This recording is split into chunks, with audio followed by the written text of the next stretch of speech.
Setelah suamiku dan selingkuhannya menertawakanku dan memanggilku wanita jelek di depan umum, aku hanya tersenyum, karena aku tahu besok, merekalah yang akan menangis histeris memohon ampun. Sebelum kita mulai lebih lanjut, yuk, tekan tombol suka, serta tombol subscribe agar tidak ketinggalan kisah menarik lainnya. Dan jangan lupa absen asal kota Bapak Ibu di kolom komentar. Semoga rezeki kita semua dilancarkan, kesehatan kita diberkahi, dan keluarga kita selalu harmonis dalam lindungannya. Amin. Malam itu, dinginnya udara kota kembang terasa menusuk kulitku. Atau mungkin hanya perasaanku saja yang telah membeku selama 6 bulan terakhir. Aku berdiri di seberang jalan, memandangi restoran fine dining bernama Gastronomi. Cahaya keemasan mewah menembus kaca tebalnya, menampilkan pemandangan yang mengonfirmasi semua kecurigaan yang selama ini kutekan dalam hati. Di sana, di meja terbaik dekat jendela, duduklah Rega, suamiku. Pria yang pagi tadi ku siapkan kemejanya dan berpamitan dengan alasan rapat mendadak. Rega tidak terlihat seperti orang yang sedang rapat penting. Dia tertawa lepas. Tawa yang sudah bertahun-tahun tak lagi ku dengar di rumah. Tangannya melingkari bahu seorang wanita. Aku kenal dia. Namanya Sheila, junior Rega di kantor, yang selalu menatapku dengan tatapan meremehkan saat bertemu di acara perusahaan. Malam itu, Sheila mengenakan gaun merah menyala. Terlalu ketat dan terlalu terbuka untuk selera kantor kami. Di sekeliling mereka, ada teman-teman Rega, kolega kantor yang juga ku kenal baik. Mereka yang selalu datang ke rumahku, memuji masakanku, dan bersikap manis kepadaku. Malam ini, mereka semua tertawa bersama, seolah merayakan sesuatu, seolah merayakan kehancuran rumah tanggaku. Dadaku terasa sesak melihat botol champagne mahal di atas meja dan piring-piring berisi hidangan yang harganya jutaan. Aku tahu persis berapa gaji Rega sebagai direktur utama PT Prima Cipta Boga. Gaji itu tidak akan pernah cukup untuk membiayai gaya hidup seperti yang kulihat setiap minggu. Aku tahu, karena aku adalah orang yang membayar semuanya. PT Prima Cipta Boga, perusahaan teknologi kuliner yang gencar dielu-elukan media itu, adalah perusahaan yang kubangun dari nol dengan modal laptop tua dan coding tanpa henti di kamar kosku dulu. Aku memang tidak suka sorotan. Aku lebih nyaman bekerja di balik layar, mengurus strategi, dan memastikan semua sistem berjalan sempurna. Rega, sebaliknya, pandai bicara dan sangat suka pamer. Ku berikan dia jabatan direktur utama. Ku berikan dia mobil perusahaan. Bahkan ku berikan dia akses ke rekening perusahaan untuk biaya representasi.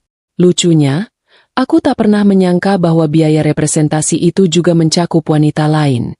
Rasa sakit yang tajam menusuk hatiku dengan cepat berubah menjadi sesuatu yang lain. Sesuatu yang dingin, hening, dan sangat tenang.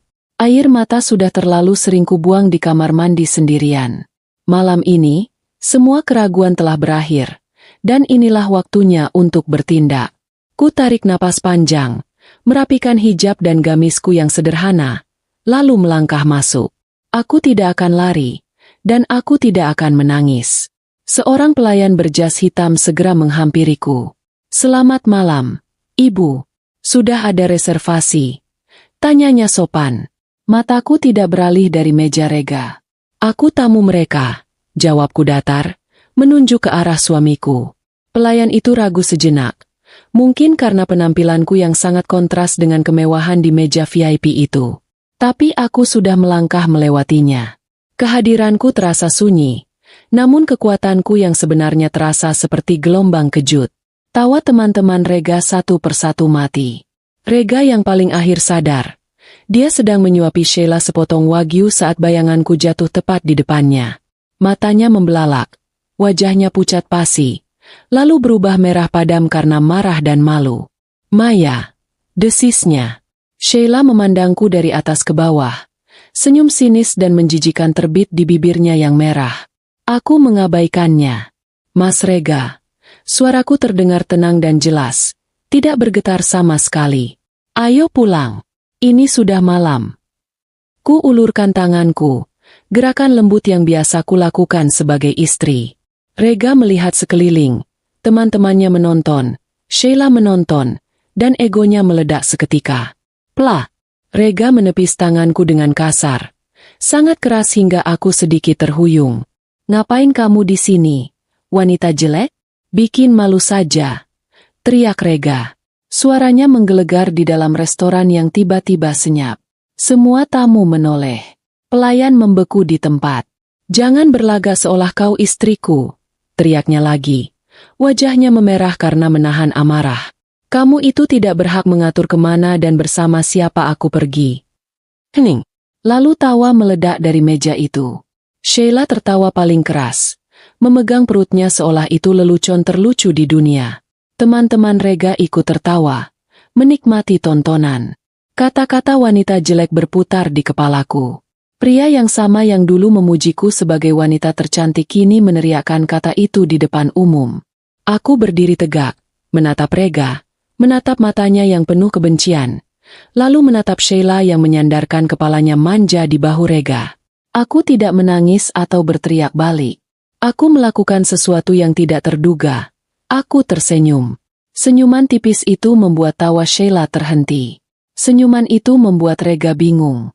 "Iya, kamu benar, Mas," kataku pelan, tetapi suaraku terdengar jelas dan penuh makna. "Kita sudah tidak bersama lagi." Rega terdiam. Dia mengharapkan air mata, drama, atau setidaknya pertengkaran hebat.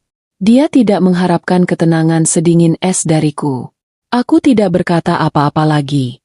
Ku berbalik, punggungku lurus, langkahku mantap.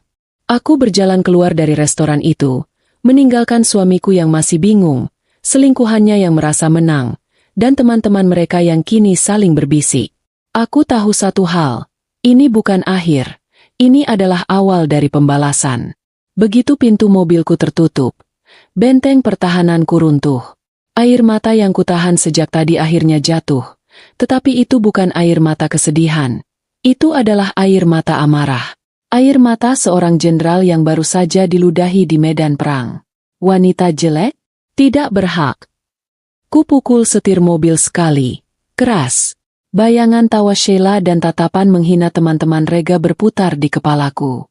Aku menyalakan mesin mobil. Aku tidak akan pulang untuk menangis di bawah selimut. Aku pulang untuk bekerja. Sepanjang perjalanan di jalanan yang sepi, otakku bekerja sangat cepat. Senyuman di restoran tadi bukan gertakan. Itu adalah janji. Janji bahwa Rega baru saja membuat kesalahan terbesar dalam hidupnya. Dia menghina wanita yang memegang kunci brankas.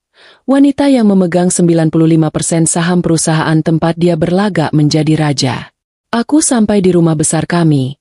Rumah yang kubeli tunai dari bonus proyek pertamaku. Rumah yang selalu Rega pamerkan seolah itu hasil kerjanya. Ku letakkan tasku. Tidak menyalakan lampu ruang tamu. Aku langsung menuju ruang kerjaku. Ruangan yang selalu Rega hindari karena penuh dengan dokumen tebal dan papan tulis yang katanya membuat pusing. Duduk di kursiku. Aku meraih ponsel. Telepon pertamaku tujukan kepada Bapak Wijaya, pengacara keluargaku yang bijak. "Halo, Bapak Wijaya. Maaf mengganggu malam-malam begini." "Maya, ada apa? Tumben." Suara kaget terdengar dari seberang telepon. "Aku mau gugat cerai Rega. Segera. Kalau bisa, besok pagi suratnya sudah siap." Suaraku datar, tanpa emosi. Rega berselingkuh dan mempermalukanku di depan umum malam ini. Aku mau prosesnya cepat. Astaga. Tentu. Soal aset bagaimana? Pembagian harta? Tanya Bapak Wijaya. Tidak ada pembagian. Bapak ingat perjanjian pranikah kita? Dan surat-surat perusahaan? Tentu saja ku ingat. Maya. Rumah atas nama Nona Maya. Harta bawaan. Perusahaan. PT Prima Cipta Boga. 95% saham atas nama Nona Maya. Rega hanya pemegang saham 5%. Itu pun hadiah dari Nona. Tepat. Kataku. Dia tidak punya apa-apa. Ku mau dia keluar dari rumahku dan perusahaanku. Tolong bekukan semua rekening bersama dan kartu kredit atas nama dia yang terhubung ke perusahaan. Segera. Malam ini juga. Baik. Maya. Ku urus segera. Besok pagi timku akan bergerak. Teleponku tutup. Satu tugas selesai. Ku tarik napas lega. Telepon kedua ku tujukan ke nomor yang ku simpan sebagai jasa angkut 24 jam. Ku minta mereka datang pukul 3 pagi. 4 kali lipat harga normal. Tunai. Daftar barang yang ku sebutkan detail. Semua pakaian pria di kamar utama. Semua koleksi pisau dapur dan peralatan grill di garasi. Semua pernak-pernik dan komputer di ruang kerjanya. Ku mau semua barang itu dibawa ke panti asuhan Dapur Kasih di Jalan Merdeka. Catat sebagai sumbangan dari hamba Allah. Jangan sampai ada yang tertinggal. Siap, Bu. Pukul 3 kami tiba. Telepon ketiga ku tujukan ke tukang kunci langgananku. Ku minta dia mengganti semua kunci di rumah. Pintu depan, belakang, garasi, gerbang, dengan kunci terbaik yang tidak bisa diduplikasi sembarangan, sebelum subuh. Beres, Bu Maya. Jam 5 ku di sana. Aku bersandar di kursi. Lelah, tetapi juga sangat lega. Ini baru langkah pertama. Ku bangkit, berjalan ke dinding di belakang meja kerjaku. Di sana, di balik lukisan kaligrafi, ada brankas tanam digital. Sandiku adalah tanggalku mendirikan PT Prima Cipta Boga seorang diri. Bukan tanggal pernikahan kami. Brankas itu terbuka. Ku keluarkan satu persatu dokumen yang menjadi sumber kekuatanku. Sertifikat hak milik rumah ini, akta pendirian perusahaan PT Prima Cipta Boga, mayoritas 950 lembar atas namaku, rega hanya 50 lembar saham hadiah, dan tumpukan berkas rekening bank. Bukan rekening bersama yang rega pegang. Ini adalah rekening utama perusahaan tempat semua keuntungan besar proyek-proyekku mengalir. Rekening yang bahkan rega tidak tahu keberadaannya. Pria yang kupercayai untuk menjadi wajah perusahaan. Pria yang kubiarkan menikmati kemewahan dari hasil kerja kerasku, baru saja menyebutku wanita jelek. Aku tersenyum dingin. Ku buka laptop. Ku buka akses sistem keuangan perusahaan. Ku lihat semua tagihan kartu kredit perusahaan yang dipegang rega. Restoran mewah malam ini, butik desainer 3 hari yang lalu, resort bintang 5 akhir pekan kemarin. Semua bukti itu ku simpan. Lalu, dengan satu klik, ku tekan tombol blokir permanen untuk semua kartu atas nama rega. Ku pindahkan sisa dana dari rekening bersama ke rekening pribadiku, menyisakan saldo 0,0 rupiah di sana. Jam dinding menunjukkan pukul 2 pagi. Aku beranjak. Aku pergi ke kamar utama, menuju lemari pakaian raksasa. Sisi kiri adalah pakaianku. Sisi kanan, puluhan setelan jas mahal, kemeja impor, dan dasi sutra milik rega. Aku mulai bekerja. Aku mengeluarkan semua pakaian rega, melemparkannya ke lantai. Ku ambil 3 koper terbesar. Aku tidak sedang mengemasi barang rega. Aku hanya mengumpulkan barang-barang yang ingin ku sumbangkan. Ku teringat Tuan Reza, ketua komplek yang selalu ingin tahu. Tuan Reza pasti akan terbangun mendengar suara truk pindahan jam 3 pagi. Bagus, biarkan ada saksi mata. Saat jam dinding berdentang 3 kali, ku dengar suara truk besar berhenti di depan gerbangku. Waktunya bersih-bersih. Tepat pukul 3, 2 truk box besar dan 1 mobil van berhenti di depan gerbang. Ku tekan tombol pembuka gerbang otomatis. Gerbang bergeser tanpa suara. Seorang pria tegap berjaket tim turun dan menghampiri pintu depan. "Selamat pagi, Mas. Terima kasih sudah datang cepat," kataku tenang, saat Mas Tarno, sang mandor, menyambutku. Aku hanya mengenakan gamis rumahan dan hijab instan yang praktis. "Siap, Bu. Kami bawa 10 orang. Mau mulai dari mana?" "Kita mulai dari kamar utama di lantai 2. Semua pakaian pria, semua sepatu pria di rak kaca, semua jam tangan di laci pajangan. Lalu, ke ruang kerja di depan, angkut semua yang ada di ruangan itu, kecuali perabot tanam. Terakhir, di garasi, ada 2 set peralatan grill dan koleksi pisau dapur chef rega. Itu juga diangkut. Ku serahkan beberapa lembar uang tunai sebagai uang muka. Sisanya setelah selesai. Ku minta cepat, rapi, dan jangan sampai ada barangku, barang wanita, yang tergores. Mata Mas Tarno berbinar melihat jumlah uang itu. "Siap laksanakan, Bu. Cepat dan senyap. Ayo teman-teman, gerak." Tim itu bergerak seperti semut. Aku menunjuk lemari, rak sepatu, dan laci pajangan tempat Rega menyimpan koleksi jam tangannya. Rolex, Patek Philippe, yang selalu ia banggakan sebagai investasi. Ini juga diangkut. Mas, hati-hati, tapi masukkan kotak saja semua. Kataku datar. Mandor itu sedikit ragu. Bu, ini jam tangan mahal sekali. Yakin, Bu? Aku yakin. Barang-barang ini mau kusumbangkan. Tolong segera dibungkus. Wajah Tarno dan anak buahnya terperangah. Tetapi mereka tidak bertanya lagi. Mereka dibayar untuk mengangkut, bukan untuk bertanya. Dalam hitungan menit, semua jejak Rega di kamar utama telah raib. Aku membawa mereka ke ruang kerja Rega. Ruangan penuh dengan miniatur mahal, komputer gaming, dan kursi pijat. Semua di ruangan ini. Bawa semua. Selama 1 jam berikutnya, rumahku dipenuhi suara langkah kaki teredam dan selotip yang ditarik. Aku duduk di ruang tamu, meminum teh herbal. Aku mendengarkan suara barang-barang suamiku diangkut keluar dari hidupku. Rasanya damai. Tepat pukul 3.30, keributan itu membangunkan tetangga. Lampu di rumah Tuan Reza menyala. Pintu terbuka, dan Tuan Reza keluar, mengenakan sarung dan kaos. Matanya menyipit melihat aktivitas subuh hari di rumahku. Nona Maya, panggilnya. Maaf ya jadi berisik, mengganggu tidurnya. Mata Tuan Reza membelalak melihat orang-orang menggotong kursi gaming dan kotak-kotak besar keluar dari pintu. Nona Maya, ada apa subuh-subuh begini? Kok seperti orang pindahan? Mau pindah? Aku tersenyum tipis, senyum yang sama seperti di restoran, tenang dan penuh kendali. Oh, Tuan, aku tetap di sini, jawabku lembut. Ini aku lagi bersih-bersih sampah, Tuan. Tuan Reza mengerutkan kening. Sampah? Tapi, itu bukannya barang-barang Mas Rega? Itu kan barang-barang mahal semua yang diangkut tadi. Aku mengangguk. Betul, Tuan. Tapi barang kalau sudah tidak ada gunanya, semahal apapun namanya tetap sampah. Cuma menuh-menuhin rumah, bikin penyakit. Aku mau rumah ini lebih sehat. Tuan Reza terdiam.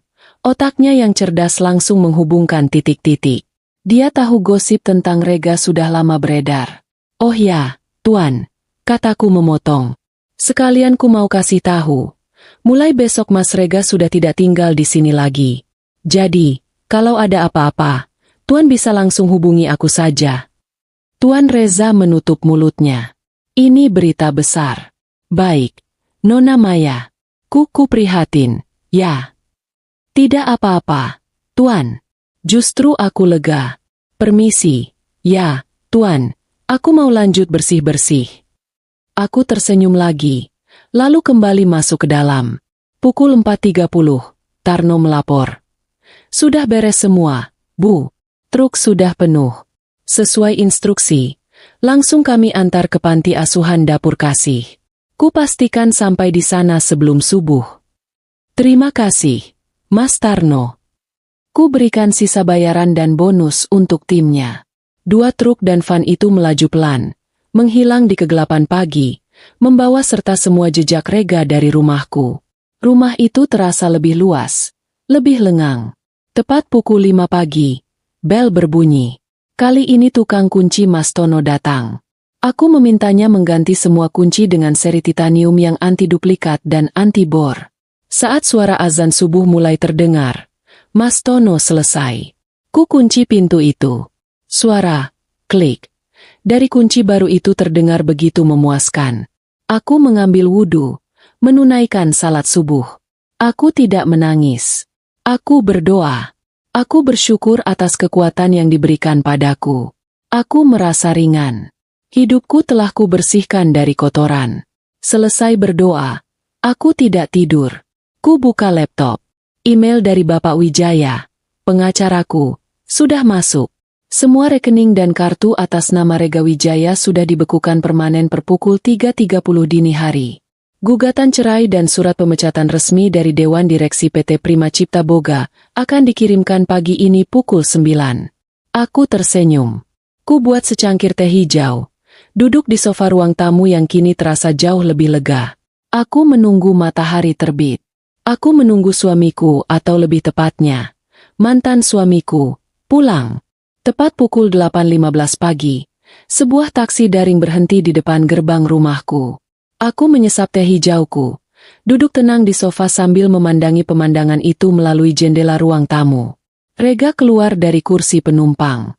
Kemejanya terlihat kusut, rambutnya acak-acakan, dan aroma alkohol samar-samar tercium dari napasnya. Ekspresinya masih angkuh, khas pria yang merasa berkuasa meskipun sedikit kelelahan. Dia pasti menghabiskan malam di apartemen Sheila. Rega berjalan santai ke gerbang, merogoh saku celananya untuk mengeluarkan gantungan kunci mewahnya. Dia memasukkan kunci gerbang ke lubangnya. Kunci itu tak mau masuk sepenuhnya. Dia mengerutkan kening, mencoba lagi, mendorongnya. Tetap tidak bisa. Dia pasti berpikir itu kesalahanku, ulah isengku. Dia mulai menggedor-gedor gerbang besi itu dengan kepalan tangannya yang sombong. Maya, buka. Maya, jangan kurang ajar kamu. Ya, buka, atau kudobrak. Teriakannya yang keras memecah keheningan pagi di komplek elit. Beberapa tirai di rumah tetangga tersingkap sedikit, dan tentu saja, aktivitas itu tidak luput dari perhatian Tuan Reza. Pintu rumah sebelah terbuka, dan Tuan Reza keluar. Kali ini sudah rapi mengenakan pakaian kasual dan memegang sapu lidi. Dia pura-pura menyapu terasnya yang sudah bersih. Loh, Mas Rega? Kok ribut-ribut pagi-pagi sudah teriak-teriak? Sapa Tuan Reza. Nadanya datar tetapi penuh selidik. Rega menoleh. Wajahnya merah padam antara malu dan marah. Tuan Reza, si Maya ini, dia mengunci aku di luar. Dia ganti semua kunci. Tolong panggilin dia, Tuan. Bilang suaminya pulang. Tuan Reza meletakkan sapunya. Dia berjalan pelan mendekati pagarnya, menatap Rega dengan ekspresi yang sangat sulit kutebak. Apakah itu iba palsu? Atau justru kepuasan tersembunyi? Ah, entahlah. Aduh, Mas Rega, panggil Nona Maya bagaimana ceritanya? Ya? Kayaknya ada salah paham besar ini, ujar Tuan Reza. Tidak ada salah paham. Dia istriku. Dia harus bukakan pintu. Rega menggedor gerbang lagi. Lebih keras, semakin histeris. Tuan Reza menggelengkan kepalanya pelan, seperti seorang pendeta yang melihat dombanya tersesat. Mas Rega, lebih baik jangan teriak-teriak. Malu didengar tetangga lain. Bukannya semalam Nona Maya bilang, Mas Rega sudah tidak tinggal di sini lagi. Rega membeku. Tangan yang terangkat untuk menggedor berhenti di udara. Apa maksud Tuan? Loh, Mas Rega beneran tidak tahu? Kukira Mas Rega sudah tahu dan setuju. Tadi subuh, Mas, jam 3 pagi, ada 2 truk besar datang ke sini.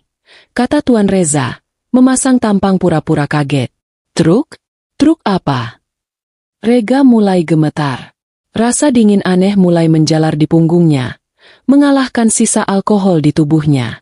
Truk pindahan, Mas. Nona Maya mengangkut semua barang-barang Mas Rega. Kulihat sendiri, Mas. Dari lantai atas, baju-baju chef yang mahal-mahal itu, koper-koper, sepatu-sepatu yang banyak di rak kaca itu. Terus dari ruang kerja Mas Rega, yang komputer besar, kursi main, kursi apa namanya yang kayak di mobil balap itu. Semuanya diangkut. Mas, bersih. Wajah Rega pucat pasi. Dibawa kemana? Tuan Reza tampak berpikir sejenak. Nah, ini dia jeda humor yang kubutuhkan. Nah, itu dia. Tadi ku sempat dengar obrolan Nona Maya sama mandornya. Katanya. Tuan Reza mendekatkan wajahnya ke pagar, berbisik seperti sedang membocorkan rahasia negara. Disumbangkan ke panti asuhan Dapur Kasih. Mas, panti asuhan. Apa? Disumbangkan. Raung Rega. Suaranya pecah, histeris. Gila, wanita gila. Itu barang-barangku. Itu koleksiku. Harganya miliaran. Nona Maya bilang, bersih-bersih sampah, Mas. Sahut Tuan Reza polos. Sukses menambahkan minyak ke kobaran api amarah Rega. Rega gemetar. Dia tidak bisa memproses ini.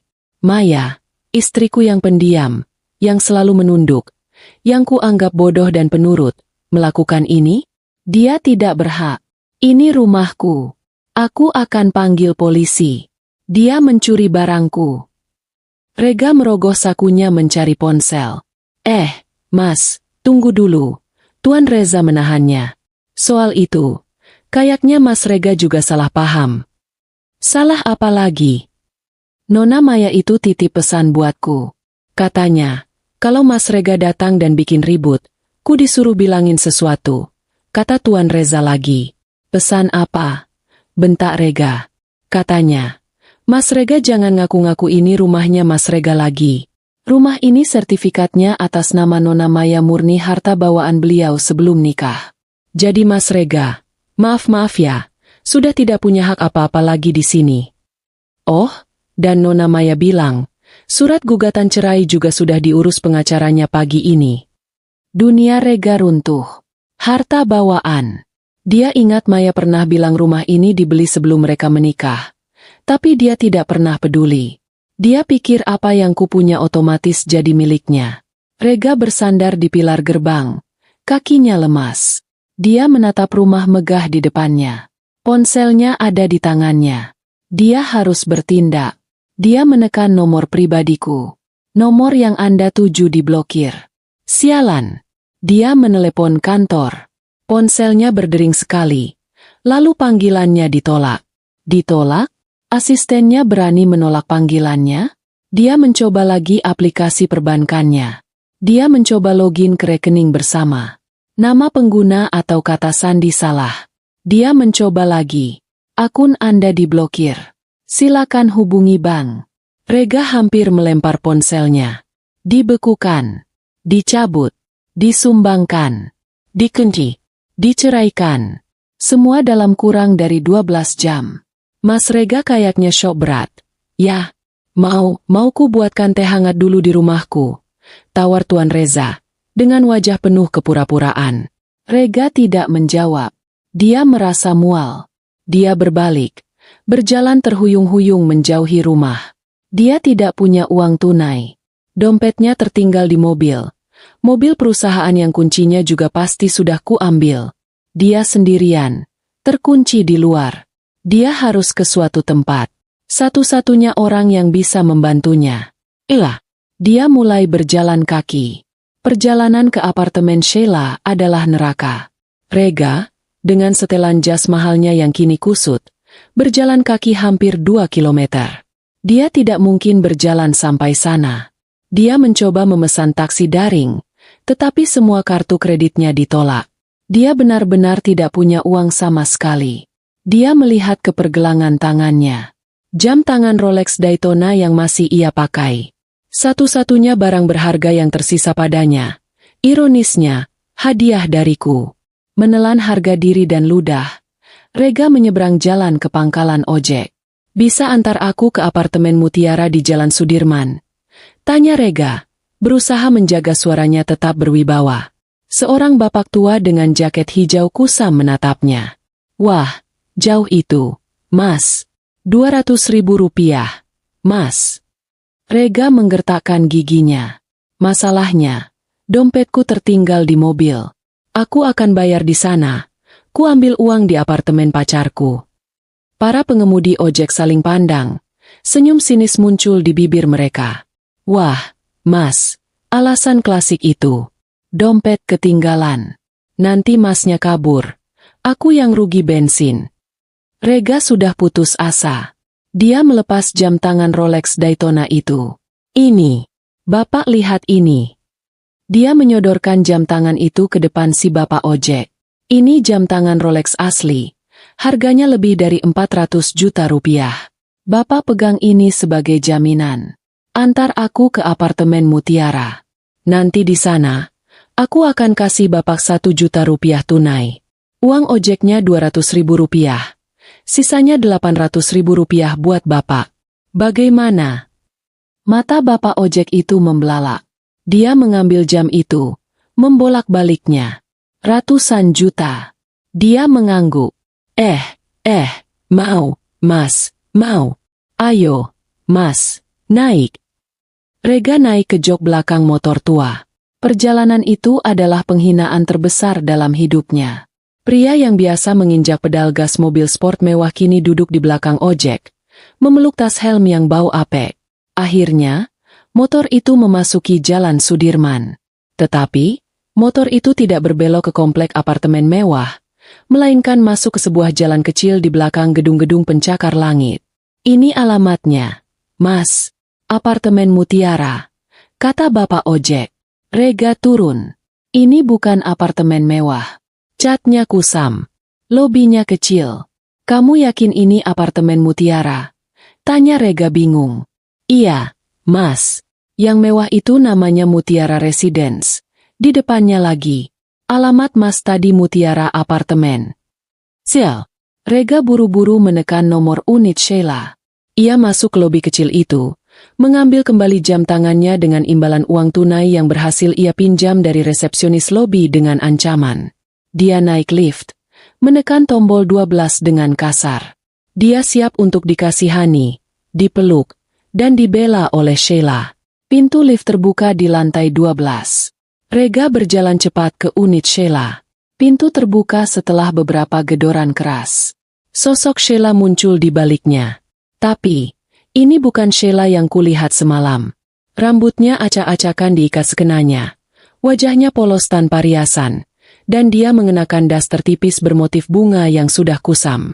Dia tampak lelah dan jauh lebih tua. Sayang, seru Sheila. Suaranya terdengar kaget dan manja yang dibuat-buat. Ya ampun, kok pagi-pagi banget kesini? Kamu kok kucel banget? Rega mendorong pintu. Melangkah masuk melewati Sheila. Dia membeku. Apartemen itu sangat sempit. Studio kecil, kamar tidur, ruang tamu, dan dapur dalam satu tempat. Kasur di lantai, tanpa ranjang, hanya ditutupi spray kusut. Dindingnya kusam. Ini apartemen kamu. Suara Rega serak. Kamu bilang kamu tinggal di tower eksekutif. Sheila tertawa gugup. Ya ampun, sayang. Ini apartemen transit aku saja. Kan aku pernah bilang yang satu lagi direnovasi besar-besaran. Udah kamu kenapa sih tegang banget? Dia mencoba menarik Rega ke sofa, tetapi Rega menepis tangannya. Gila, Ran. Rega meledak. Dia tidak bisa menahannya lagi. Istriku gila. Dia mengusirku dari rumah. Dia ganti semua kunci. Dia mengangkut semua barangku. Semua baju, koleksi jam tangan, stik golfku, semuanya. Dia bilang ke Tuan Reza itu disumbangkan ke panti asuhan. Itu barang miliaran, Ran. Rega berjalan mondar-mandir di ruangan sempit itu seperti harimau dalam kandang.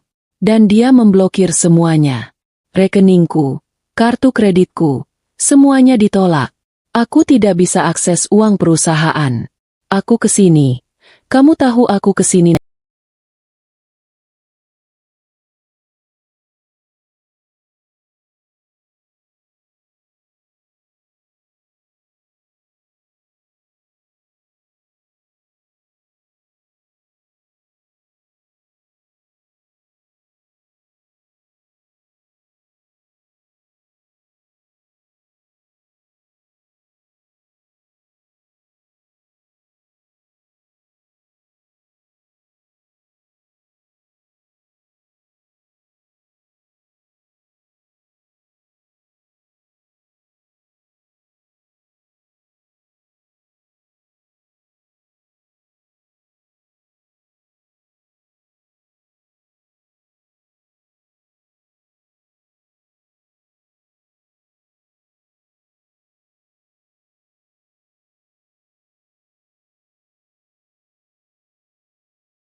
Naik apa?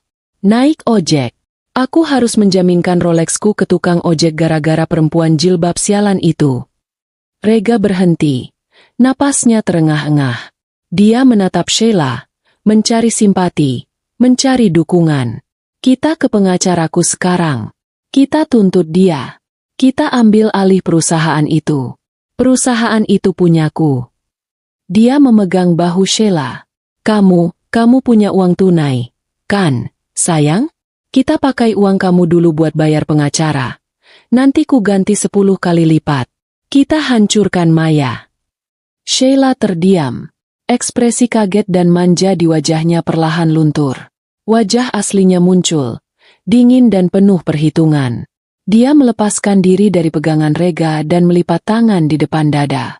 Tunggu dulu, kata Sheila. Suaranya datar. Aku mau jelasin sesuatu.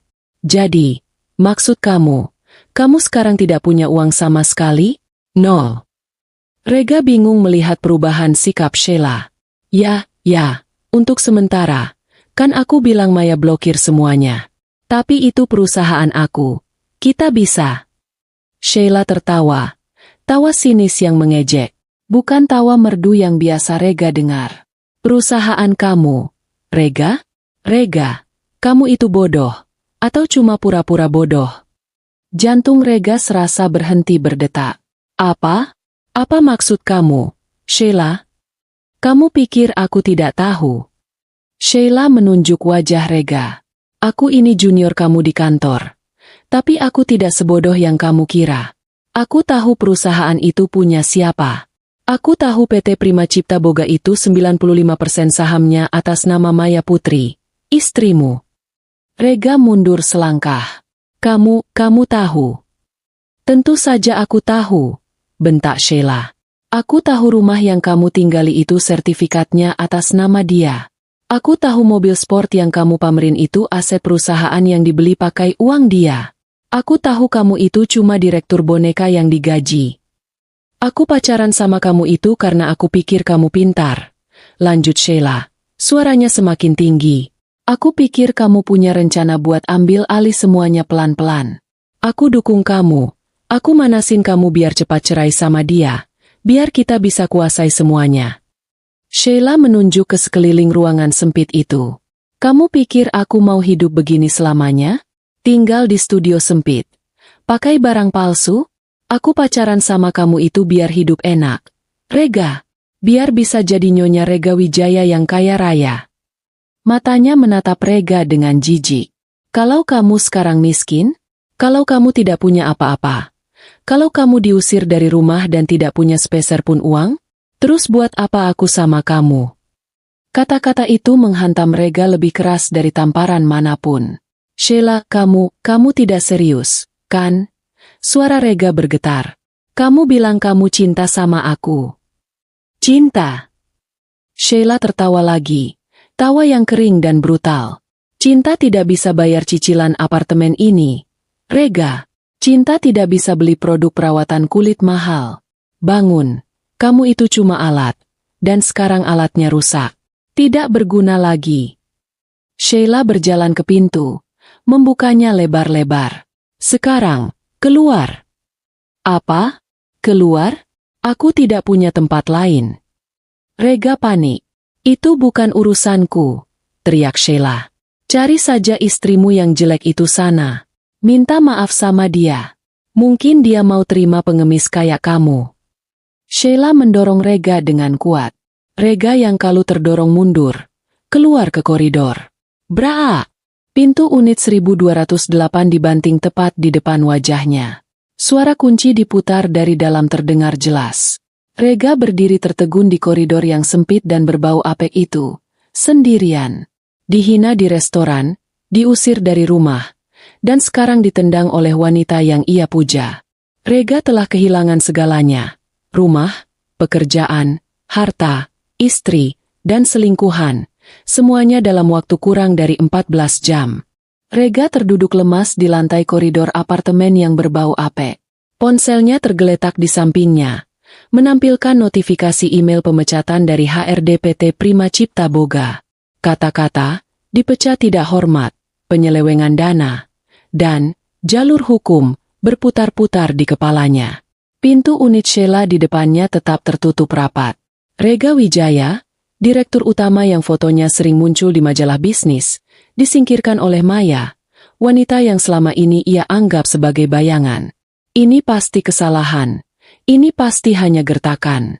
Kemarahan baru, yang lebih dalam dari sekadar emosi, mulai membara. Ini bukan lagi soal uang atau rumah. Ini soal harga diri dan kekuasaan. Maya boleh mengambil rumah dan uang, tetapi dia tidak bisa mengambil posisiku. Aku yang memimpin perusahaan itu. Rega bangkit. Dia mengambil ponselnya. Dia harus ke kantor.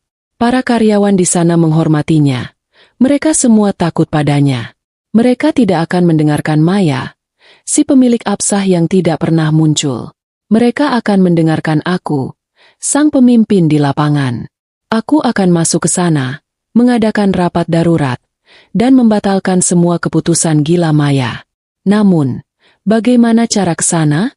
Dia menepuk sakunya. Kosong. Rega menatap pergelangan tangannya. Jam tangan Rolex Daytona itu. Itu satu-satunya aset yang tersisa. Hadiah dariku. Ironis. Dia tidak akan menggadaikannya. Dia akan menjualnya. Dia butuh modal perang.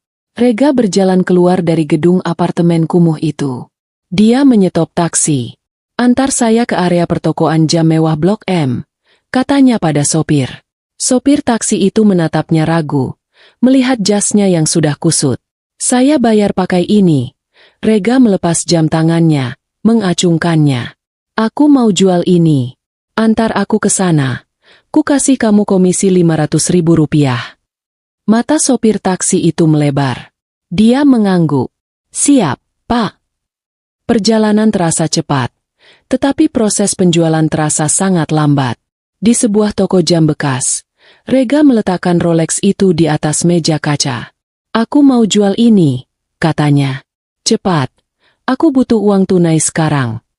Pemilik toko, seorang pria paruh baya, memeriksanya dengan teliti. Barang bagus, Pak, tapi tanpa surat. Ku anggap batangan. Paling 70 juta rupiah. Apa? Jam ini harganya 400 juta rupiah lebih. Anda mau merampokku? Teriak Rega. Pasaran batangan begitu. Pak, apalagi Bapak kelihatannya butuh cepat. Ku ambil risiko ini jam curian atau bukan. 70 juta rupiah tunai. Mau atau tidak? Rega menggertakkan giginya. 70 juta rupiah adalah penghinaan, tetapi dia butuh uang itu sekarang. Baik, berikan uangnya. 15 menit kemudian, Rega keluar dari toko dengan tas kertas berisi tumpukan uang tunai.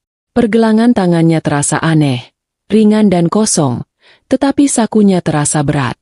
Uang adalah kuasa. Dia merasa berkuasa lagi. Dia menyetop taksi lain, taksi premium kali ini, dan membayarnya di muka. Ke gedung PT Prima Cipta Boga. Cepat. Saat mobil melaju, Rega merapikan jasnya yang kusut. Dia mungkin kusut, tapi dia membawa uang 70 juta rupiah. Dia masih seorang raja. Taksi berhenti di depan lobi megah PT Prima Cipta Boga. Gedung itu. Ku langkahkan kakiku keluar. Udara AC yang dingin langsung menyambutku. Aroma kopi mahal dan parfum khas lobi tercium. Ini adalah wilayah kekuasaanku.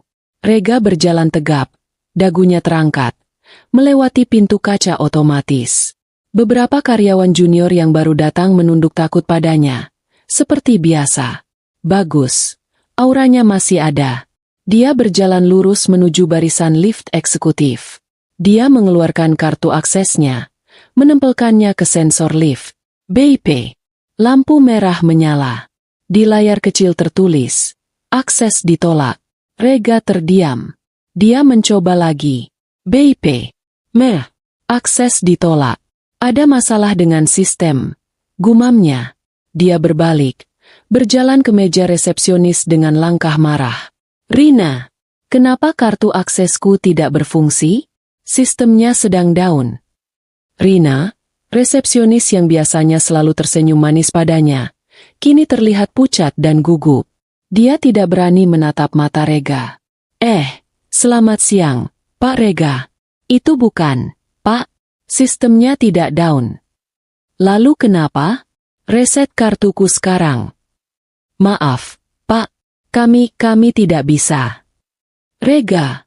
Sebuah suara tenang namun tegas memanggilnya dari belakang. Rega berbalik. Itu Pak Satrio, kepala keamanan gedung. Pria tegap yang selalu membungkuk dalam-dalam setiap kali Rega lewat. Hari ini, dia berdiri tegak. Dua petugas keamanan lain yang berbadan lebih besar berdiri di belakangnya. Pak Satrio, bagus kamu di sini. Kartuku tidak berfungsi. Anak buahmu di meja depan ini tidak becus. Bentak Rega. Pak Satrio menggeleng pelan. Maaf, Pak Rega. Kartu Bapak memang sudah tidak berfungsi. Sesuai email dari HRD yang kami terima pagi ini pukul 9, akses Bapak untuk seluruh fasilitas perusahaan telah dicabut permanen. Darah Rega mendidih. Dicabut? Siapa yang berani mencabut aksesku? Aku direktur utama di sini. Aku yang bayar gaji kalian. Perintah langsung dari pemilik perusahaan, Pak. Kata Pak Satrio, suaranya tetap datar. Pemilik? Maya. Dia di sini? Wanita itu mana mengerti urusan kantor. Dia pikir ini rumah tangga? Panggil kepala HRD. Suruh dia turun sekarang juga. Kepala HRD sedang rapat. Pak, dengan pemilik perusahaan. Bagus. Seru Rega. Biar Maya turun sendiri ke sini. Biar dia lihat siapa yang sebenarnya berkuasa di. Suara lift eksekutif di belakang mereka berdenting. Pintu lift yang terbuat dari baja tahan karat itu terbuka tanpa suara. Rega berbalik. Siap melontarkan semua amarahnya. Dia membeku. Yang keluar dari lift bukan Maya yang ku kenal. Bukan Maya yang memakai gamis sederhana atau jilbab kuno. Wanita yang melangkah keluar itu memancarkan aura kekuasaan. Aku mengenakan setelan profesional berwarna biru navy yang elegan. Potongannya tajam dan pas di badan. Jilbab sifon yang serasi melilit kepalaku dengan gaya modern dan rapi. Riasan wajahku tipis, namun tegas. Aku terlihat cantik, berwibawa, asing. Di sampingku berjalan Bapak Wijaya, sang pengacara. Di belakangku, dua direktur divisi yang selama ini selalu menjilat Rega, kini berjalan mengekoriku seperti ajudan, membawa map dan tablet. Seluruh lobi terdiam. Karyawan yang berlalu lalang berhenti, menatap pemandangan itu. Rega tertegun. Maya. Suaranya keluar seperti bisikan. Rombongan kecil itu berhenti beberapa langkah di depannya. Mataku menatap lurus ke arah Rega. Tatapanku dingin. Tidak ada cinta. Tidak ada benci. Tidak ada kesedihan. Hanya tatapan seorang atasan kepada masalah yang harus dibereskan. Pak Satrio. Suaraku terdengar jelas, tenang, dan bergema di lobi yang hening. Ku sudah instruksikan pagi tadi. Perusahaan ini sudah bersih. Kenapa sampah ini masih ada di lobi? Sampah. Kata itu menusuk harga diri Rega lebih dalam dari pisau manapun. Ini adalah penghinaan di depan umum, di istananya sendiri. Maya, raung Rega, wajahnya merah padam. Berani kamu bilang begitu padaku? Kamu pikir kamu siapa? Aku sedikit memiringkan kepala. Ekspresiku tidak berubah. Maaf, Anda siapa, ya? Rega terbelalak. Apa maksudmu? Ini aku, Rega, suamimu. Aku tersenyum tipis, senyum yang sama persis seperti di restoran semalam. Senyum yang kini disadari Rega adalah senyum kemenangan. Oh, maaf, ku koreksi. Kataku. Pertama, Anda mantan suami. Surat gugatan sudah didaftarkan pagi ini. Kedua, Anda mantan karyawan yang baru saja dipecat secara tidak hormat karena korupsi dan penyelewengan dana. Aku menoleh ke Pak Satrio. Nadaku kini berubah tajam, penuh perintah. Pak Satrio, ku tidak mau melihat orang ini lagi di propertiku. Tolong keluarkan dia. Maya, jaga mulutmu. Kamu tidak bisa lakukan ini padaku. Aku yang bangun perusahaan ini. Rega mulai maju. Jarinya menunjuk-nunjuk. Anda tidak membangun apapun. Setelah Bapak Wijaya, sang pengacara. Anda hanya boneka yang digaji dari keringat istri Anda. Dan sekarang talinya sudah diputus. Kurang ajar. Rega menerjang. Dia ingin meraihku. Ingin mengguncangku. Tetapi dia tidak pernah sampai. Dua petugas keamanan yang sejak tadi diam bergerak cepat. Mereka mencengkeram kedua lengan Rega dengan pegangan baja. Lepaskan! Lepaskan aku! Rega meronta-ronta. Kalian tidak tahu siapa aku. Aku direktur utama. Aku bahkan tidak menoleh lagi. Ku hanya memberi isyarat kecil dengan daguku. Pak Satrio, kataku sambil berbalik, melangkah ke lift. Pastikan dia tidak bisa masuk lagi. Jika dia melawan atau mencoba masuk lagi, jangan ragu panggil polisi. Kita sudah punya cukup bukti untuk menjebloskannya atas percobaan penggelapan. Lift tertutup. Aku keluar. Sementara itu, Rega diseret melintasi lantai marmer yang mengkilap. Dia menjajakan kakinya, meronta sekuat tenaga, tetapi cengkeraman mereka terlalu kuat. Semua karyawan di lobi menonton. Mereka melihat bos besar mereka, pria angkuh yang selalu mereka takuti, dipermalukan dan diseret seperti pencuri ayam. Dia diseret melewati pintu kaca otomatis. Udara panas dan lembab langsung menerpanya. Jangan sentuh aku. Aku bisa jalan sendiri. Mereka melemparnya ke trotoar di depan gedung. Rega jatuh terjerembab. Jas mahalnya kini kotor terkena debu jalanan. Tas kertas berisi uang 70 juta rupiah terlempar di sampingnya. Dia mendongak. Pak Satrio dan dua pengawalnya berdiri di depan pintu kaca, menatapnya seperti penjaga benteng. Rega bangkit, menepuk-nepuk jasnya. Napasnya terengah-engah karena marah dan malu. Dia menatap ke puncak gedung pencakar langit itu, gedungnya yang kini tertutup untuknya. Penghinaan ini adalah deklarasi perang. Aku telah menang ronde ini, tetapi Rega belum selesai. Dia mengambil tas kertasnya. Dia akan balas dendam. Dia akan menghancurkan Maya. Kabar jatuhnya Rega menyebar lebih cepat daripada api di musim kemarau. Cerita tentang mantan direktur utama PT Prima Cipta Boga yang dipecat, diblokir rekeningnya, dan diseret keluar lobi oleh keamanan, menjadi topik paling panas di setiap grup gosip bisnis di kota itu. Dalam hitungan jam, video amatir yang diambil karyawan dari lantai mezanin, yang menunjukkan Rega meronta-ronta, bocor dan menjadi viral di kalangan terbatas. Orang-orang pertama yang panik bukanlah Rega. Rega sedang duduk di taksi, menyuruh sopir berputar-putar tanpa tujuan. Otaknya terlalu penuh amarah untuk berpikir jernih. Orang yang paling kalut adalah mereka yang tertawa paling keras di restoran malam itu. Di sebuah kafe mewah di pusat kota, Santi, pemilik layanan catering mewah langganan PT Prima Cipta Boga, sedang menyesap minumannya. Ponselnya berdering. Itu dari manajer keuangannya. Bu Santi, gawat, gawat. Kenapa? Jangan ganggu aku. Aku lagi ketemu klien untuk pesanan acara peluncuran produk baru minggu depan dari Prima Cipta Boga. Kataku kesal. Bu, yang buat acara peluncuran itu, baru saja ada email masuk. Dibatalkan. Santi hampir menyemburkan minumannya. Apa? Dibatalkan? Kamu salah baca kali. Itu proyek miliaran. Kita sudah DP tempat dan bahan baku. Benar, Bu. Email resmi dari Departemen Keuangan mereka. Alasannya efisiensi anggaran dan pergantian manajemen puncak. Dan mereka minta pengembalian uang muka yang sudah ditransfer. Tangan Santi gemetar. Proyek itu adalah napas perusahaannya untuk 3 bulan ke depan. Tanpa itu, dia tidak bisa membayar gaji karyawan dan cicilan pinjamannya. Aku mencoba menghubungi Rega. Tidak diangkat. Aku menelepon lagi. Ditolak. Sialan Rega. Di tempat lain, di kantornya yang mewah, Bima, pengusaha pemasok bahan baku yang selalu mendapat proyek jalur khusus dari Rega, sedang tertawa di telepon dengan salah satu mitra kerjanya. Asistennya masuk dengan wajah pucat. Pak Bima, email dari PT Prima Cipta Boga. Taruh saja di meja. Nanti ku baca. Kataku, masih tertawa di telepon. Tapi, Pak, ini soal kontrak kita. Kontrak kita diputus. Tawa Bima berhenti. Apa yang kamu bilang?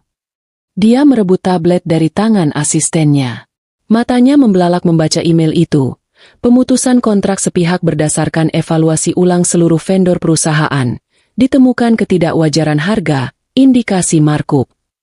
Brengsek, teriak Bima. Dia tahu persis apa artinya itu. Dia dan Rega bermain harga. Kontrak dengan PT Prima Cipta Boga adalah 80% dari total pendapatan perusahaannya. Dia melakukan hal yang sama seperti Santi. Menelepon Rega, ditolak. Menelepon lagi, ditolak. Aku membanting ponselku ke meja. Ini gara-gara wanita sialan itu. Si Maya. Dia balas dendam. Santi dan Bima akhirnya bertemu di lobi hotel sore itu. Wajah mereka berdua sama-sama panik. Bagaimana ini, Bim? Desis Santi. Perusahaanku hancur. Rega tidak bisa dihubungi. Aku juga hancur, balas Bima. Tapi ini belum selesai. Kita harus. Ponsel Bima berdering. Dari bank. Ya, halo? Dengan Bapak Bima? Kami dari Bank Sentosa. Kami menelepon terkait fasilitas kredit bisnis Bapak. Kami baru dapat kabar bahwa kontrak utama Bapak dengan PT Prima Cipta Boga telah diputus. Sesuai perjanjian, jaminan pinjaman Bapak adalah kontrak tersebut. Dengan putusnya kontrak itu, Bapak dalam status default. Dunia Bima seakan runtuh. Tunggu. Itu cuma sementara. Akan ada kontrak baru. Maaf, Pak. Kami harus membekukan rekening perusahaan Bapak dan akan segera memulai proses penyitaan aset jaminan. Rumah Bapak atas nama pinjaman perusahaan. Bima terduduk lemas di sofa lobi. Santi melihatnya.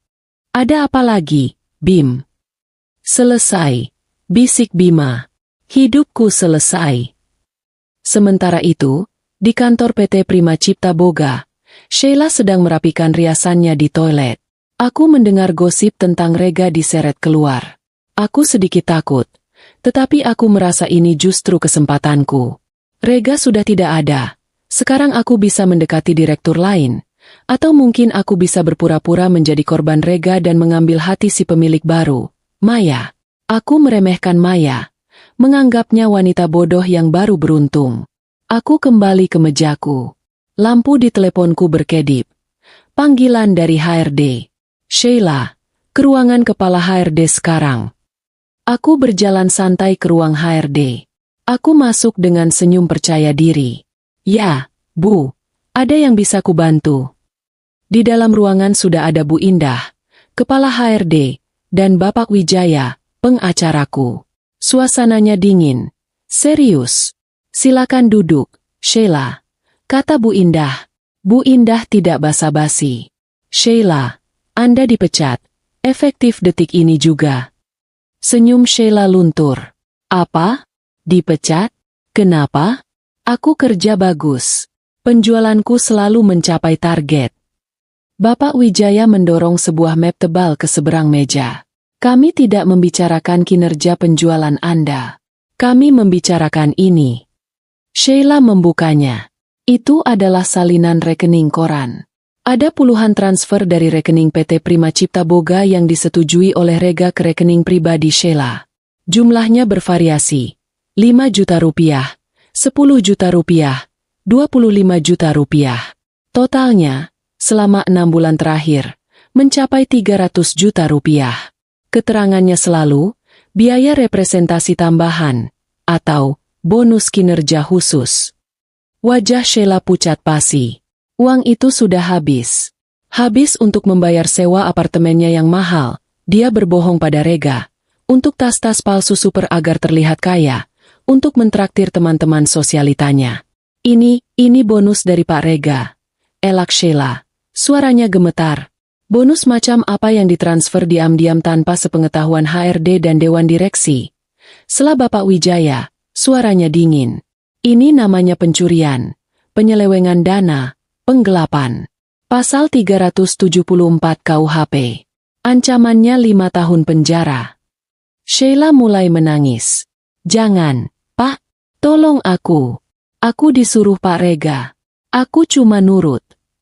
Sayang sekali, kata Bapak Wijaya. Nona Maya sebenarnya ingin langsung memanggil polisi. Tapi beliau masih punya hati nurani. Beliau memberi Anda satu pilihan. Bapak Wijaya menyodorkan selembar kertas. Tanda tangani surat pengakuan pengunduran diri ini, Akui bahwa Anda menerima dana tersebut, dan Anda punya waktu 24 jam untuk mengembalikan utuh 300 juta rupiah itu ke rekening perusahaan. 300 juta rupiah? Pekik Sheila. Aku tidak punya uang sebanyak itu. Kalau begitu, Bapak Wijaya mengangkat telepon di meja. Aku akan panggil polisi sekarang juga. Biar Anda jelaskan di kantor polisi. Jangan. Sheila menangis histeris. Baik. Aku tanda tangan. Aku akan cari pinjaman. Dia menandatangani surat itu dengan tangan gemetar. Bagus, kata Bu Indah. Tim keamanan akan mengantar Anda kembali ke meja Anda. Anda punya 10 menit untuk mengemasi barang-barang pribadi Anda. Anda akan keluar lewat pintu belakang. Dan jam tangan Anda yang di pergelangan tangan Anda itu. Bu Indah menunjuk jam tangan palsu mahal Sheila. Tinggalkan di meja. Itu dibeli pakai uang perusahaan. 1 jam kemudian, Sheila si pelakor yang angkuh berjalan keluar dari pintu belakang gedung, memeluk sebuah kotak kardus berisi barang-barang pribadinya. Tanpa pekerjaan, tanpa reputasi, dan dengan utang 300 juta rupiah yang harus dibayar dalam 24 jam. Karma telah datang, cepat dan brutal. 2 bulan berlalu. Jakarta sudah melupakan skandal kecil Rega Wijaya. Dunia bisnis terus berputar, dan bintang baru kini telah bersinar. Bintang itu bernama Maya Putri. Wajahku, dalam balutan busana profesional yang elegan, kini rutin menghiasi majalah-majalah bisnis. Aku dijuluki, sang arsitek di balik layar, wanita yang mengambil kembali tahtanya. PT Prima Cipta Boga, di bawah kendali penuhku, melesat maju. Semua lemak dan proyek pamer Rega kupangkas, dan aku fokus pada inovasi inti. Malam itu, aku berada di tempat yang sangat kukenal, restoran, gastronomi, tempat yang sama di mana aku pernah dihina dan diinjak-injak. Tapi, malam ini aku tidak datang sebagai istri yang ketakutan. Aku datang sebagai CEO. Aku duduk di meja terbaik di restoran itu, meja yang sama persis dekat jendela, tidak bersama Rega dan teman-teman palsunya. Aku duduk bersama Emer Lim dan Emer Chen, 2 investor besar dari Singapura. Kami sedang dalam tahap akhir negosiasi untuk menyuntikkan dana ratusan miliar ke perusahaan. Aku tampil memukau, mengenakan setelan celana panjang berwarna putih gading, berbicara dengan fasih, menjelaskan proyeksi bisnisku. Aku tertawa kecil, tawa percaya diri yang membuat kedua investor itu mengangguk-angguk kagum. Rasa sakit malam itu telah menempa baja dalam diriku. Di sisi lain kota, di sebuah kamar kos sempit dan bau di daerah kumuh, Rega terbangun. Dia tidur di atas kasur tipis di lantai. Uang 70 juta rupiah hasil menjual jam tangannya telah habis. Habis untuk menyewa kamar kos, berpindah-pindah, dan minum-minum setiap malam mencoba melupakan kenyataan. Dia belum makan seharian. Jas yang ia pakai saat diseret keluar dari kantornya kini tergantung di paku di dinding, kotor dan robek di beberapa bagian. Malam itu, rasa laparnya mengalahkan rasa malunya. Dia harus makan. Dia tidak tahu kenapa, tetapi kakinya seolah bergerak sendiri ke sana. Mungkin dia bisa mengemis di depan restoran mewah itu, mengharapkan belas kasihan dari tamu-tamu kaya. Dia berjalan kaki berjam-jam, diabaikan oleh dunia. Akhirnya, dia sampai. Dia berdiri di seberang jalan, memandangi cahaya keemasan restoran itu. Di sebuah warung nasi kecil di seberang jalan, Rega mampir untuk minum air. TV kecil di warung itu sedang menyiarkan berita bisnis malam. Rega mendengarkan dengan tatapan kosong. Langkah berani diambil oleh CEO baru PT Prima Cipta Boga, Nona Maya Putri, setelah membersihkan jajaran direksi lama atas dugaan korupsi. Hari ini, Nona Maya mengumumkan langkah filantropi yang mengejutkan. Wajahku muncul di layar. Profesional, tersenyum tenang, jilbabku rapi. Reporter melanjutkan, Nona Maya mengumumkan akan menyumbangkan seluruh aset pribadi sang mantan direktur yang berhasil diselamatkan.